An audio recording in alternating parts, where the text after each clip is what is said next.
Hello my super babies, welcome back to my channel, and today I'm going to be sharing Besi Belly Bath, which is a rice based dish with origins in the state of Karnataka, India.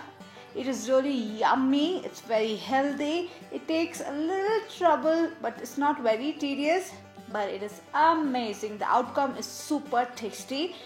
This is an amazing dish going to be made by my aunt Jaya Auntie, but it's going to be in Tamil. I'll try to put the translations if I can, or you have to check the description box for the complete recipe.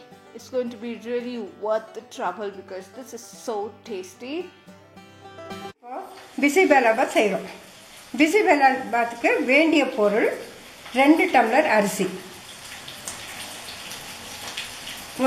2 carrot, 1 கிழங்கு, 10 beans, 3 வெங்காயம், 1 துண்டு பூசணிக்காய், 1 முருங்கைக்காய், ஒரு 10-20 பல்லு பூண்டு, கருவேப்பிலை, தக்காளி, எம்டிஆர் பிசிபேலாபாத் மசாலா. கடைசியாக கொத்தமல்லி போட்டு தூவி மிக்ஸ் பண்ணி இறக்கிட போகிறோம். கொஞ்சம் பருப்பு தேவையானதாக பருப்பு சேர்த்துக்கலாம். துவரம் பருப்பு, இது துவரம் பருப்பு. தேவையான பொருட்கள் இவ்வளோதான். செய்முறையை இப்போ நம்ம பிசி பேலாபாத் செய்கிறோம். பிசி பேலாபாத் எப்படி செய்யணுன்னாக்கா எல்லா இன்க்ரீடியன்ஸ் எல்லாம் ஃபஸ்ட்டு சொல்லியாச்சு. இப்போ நான் பாத்திரத்தை அடுப்பில் வச்சுட்டு எண்ணெயை ஊற்றுறேன். 1 கிளாஸ் எண்ணெய், 2 கிளாஸ் அரிசி, 1 கிளாஸ் எண்ணெய் ஊற்றிருக்கேன். இந்த எண்ணெய் நல்லா காஞ்சி வரும்போது கடுகு போடுறோம். கடுகு வெடிக்கும்போது சீரகம் போடுறோம். But it's not வெடிக்கும், na aunty? Wait, no. This one also வெடிக்கும்.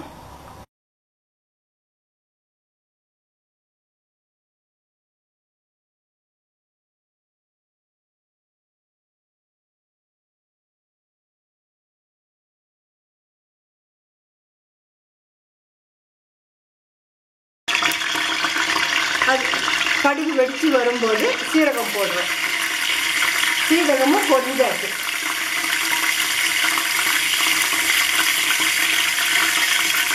இப்போ கருவேப்பிலை, வெங்காயம், பூண்டு, 1 பச்சை மிளகாய் போட்டு அதை நல்லா வணங்கணும்.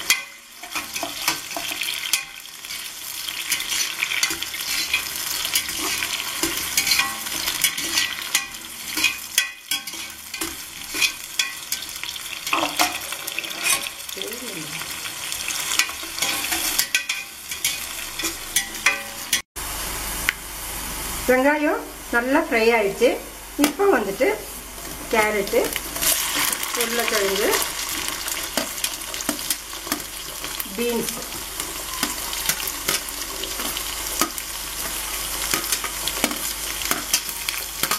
போட்டு கலரி விடுங்க. மிக்ஸ் பண்ணும்போது நல்லா மிக்ஸ் ஆகும்.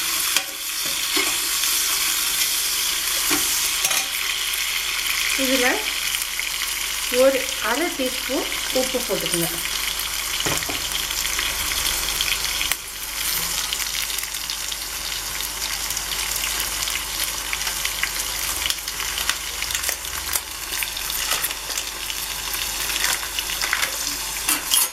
ஒரு டீஸ்பூன் பிசி பேலாபாத் பவுடர் போடுங்க. போட்டுட்டு நல்லா ஃப்ரை ஆகணும். ஃப்ரை ஆனதும்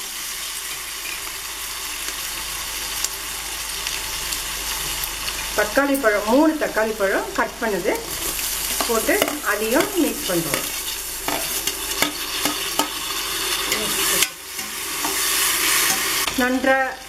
நன்றாக மிக்ஸ் ஆனதும் 1 கப் அரிசிக்கு 3 கப் தண்ணி. நாங்கள் 2 கப் அரிசி எடுத்துருக்கோம். 6 கப் தண்ணி ஊற்றுறோம். தண்ணி நல்லா கொதிக்கணும். இப்போ தண்ணி கொதிச்சு வருது. கொதிச்சு வந்ததும் 2 டம்ளர் அரிசியும் 1/2 டம்ளர் பருப்பு, துவரம் பருப்பும் கழுவி ஊற வச்சு வச்சுருக்கேன். இதை வந்துட்டு நம்ம தண்ணி கொதிச்ச உடனே போடுறோம். அதில் தண்ணி எல்லாம் வடிச்சிட்டு போடுங்க.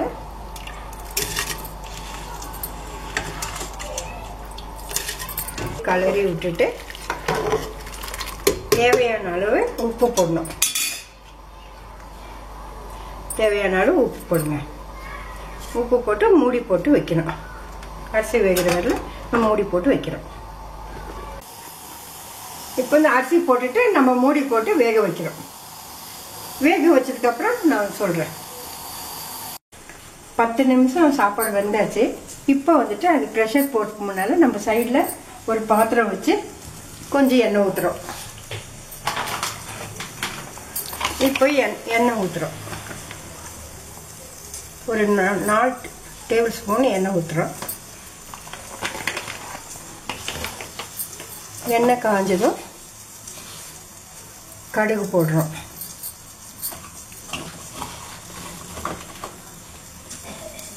கொஞ்சம் ஒரு பிஞ்சு சீரகம் போடுறோம். சீரகம் பொரிஞ்சதும்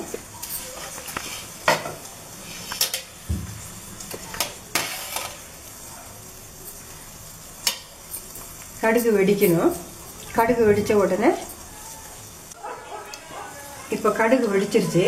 கடுகு வெடிச்சதும் நம்ம வெங்காயமும் கருவேப்பிலையும்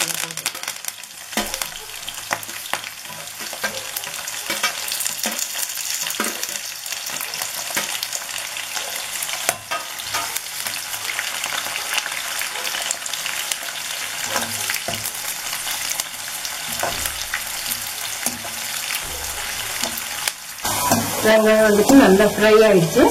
அப்புறம் நம்ம 3 டீஸ்பூன் எம்டிஆர் பிசிபேலபாத் பவுடர் போடுறோம். அது கூட வந்து என்ன செய்யணும்னா முருங்கைக்காயும் பூசணிக்காயும் நம்ம ஒரு கொதி வேக வச்சு செப்பரேட்டாக வச்சுருக்கோம்.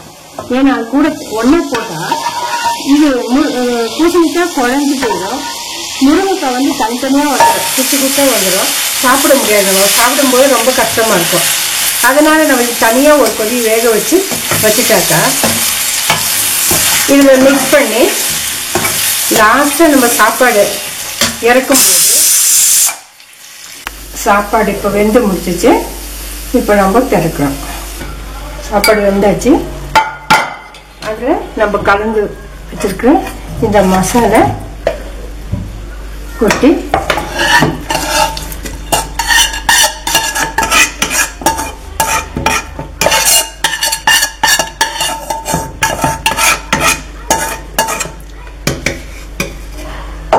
அது கூடவே 1 ஸ்பூன் நெய் போட்டு கலந்து வைக்கிறோம்.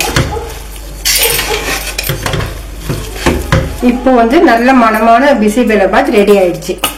இதில் கொஞ்சம் கொத்தமல்லி இலையை போட்டு நம்ம கலக்கணும். நல்லா மிக்ஸ் பண்ணிட்டு நம்ம இப்போ சர்வ் பண்ணலாம். பிளேட்டில் போட்டு கொடுக்கலாம். இது வந்து நம்ம ஒரு 6 பேர் இந்த சாப்பாடு சாப்பிடலாம். 2 டம்ளர் அரிசி, 1/2 டம்ளர் பருப்பு. இது 6 பேர் தாராளமாக சாப்பிடலாம்.